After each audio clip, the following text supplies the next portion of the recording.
അച്ഛാ കുറച്ച് പൈസ വേണം അർജന്റാ, ജോലിക്കൊന്നും പോകാൻ വയ്യ തുമ്മല. ഇതാ പ്രേം പടക്കൻ. ഞാൻ തന്നെ ഇലക്ഷന് പാട്ട് എഴുതും. ഇതുപോലെ ഇലക്ഷന് പാട്ട് എഴുതുന്ന ആൾക്കാരെ ട്രോളിയിട്ട് ഞാൻ തന്നെ പാടുന്നു. എന്നെ തന്നെ ഞാൻ ട്രോളും. അതില് രസകരമായിട്ട് തോന്നിയത് മറ്റേ പാട്ടാ ഏതാ? മിന്നാ മിനിങ്ങിന്റെ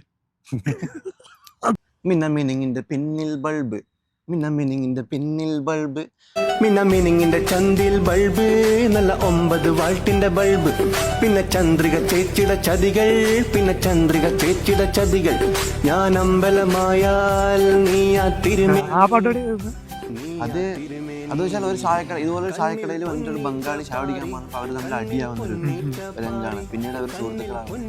ഇതാണ് കടയിലെ രാഘവൻ ചേട്ടനും ബംഗാളി ഭയ്യയും തല്ലായി, തെറിയുടെ കൂമ്പാരം കെട്ടിട്ട് അവിടെ എത്തി ആൾക്കൂട്ടം.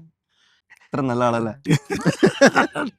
അപ്പൊ അതെന്നോട് പറഞ്ഞില്ല, ഇതെന്നോട് പറഞ്ഞിട്ടില്ല. നല്ലതല്ലേ? എന്നോടോ? എനിക്ക് കയ്യെത്താ ദൂരത്താണ് പ്രേമുള്ളത്. ഒന്ന് വിളിച്ച പ്രേമേ വാന്ന് പറഞ്ഞാൽ കയ്യെത്തുന്ന ദൂരത്തില, കയ്യെത്തും ദൂരത്ത്, അങ്ങ് ദൂരെ, കയ്യെത്തും ദൂരത്ത്. അല്ല ഞാൻ പറയട്ടെ, അല്ല അങ്ങനല്ല,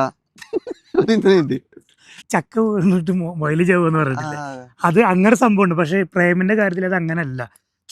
ചിലവരിങ്ങനെ എപ്പോഴെങ്കിലും ഒരു യാദൃശ്യമായിട്ട് ഒരു പാട്ട് എഴുതി അത് എങ്ങനെയുണ്ട് വൈറലായി പോയി എന്നുള്ളൊരു സംഭവമുണ്ട് ചില ആൾക്കാർക്ക്. പക്ഷെ പ്രേമിന്റെ കാര്യത്തിൽ ഞാൻ പറഞ്ഞില്ലേ, ആ പാട്ടുകൾക്കുള്ള വരികൾക്ക് അതിന് ഭംഗിയും അതിലുള്ള നർമ്മം, അല്ലെങ്കിൽ ആ പാട്ടിന്റെ ഇപ്പൊ എത്രയോ നല്ല ഒരു മെലഡി പാട്ട് എടുത്തിട്ട് കൊടുത്താലും ആ പാട്ടിന്റെ ഭംഗിയെ ഒന്നും ചോരാതെയാണ് ചെയ്യുന്നത്. അപ്പൊ അതുകൊണ്ട് തന്നെ പ്രേമിന് അത് ഒരു ലോങ് ലാസ്റ്റിംഗ് കുറച്ച് ഞാൻ പ്രതീക്ഷിക്കുന്നുണ്ട്, ആഗ്രഹിക്കുന്നുണ്ട്.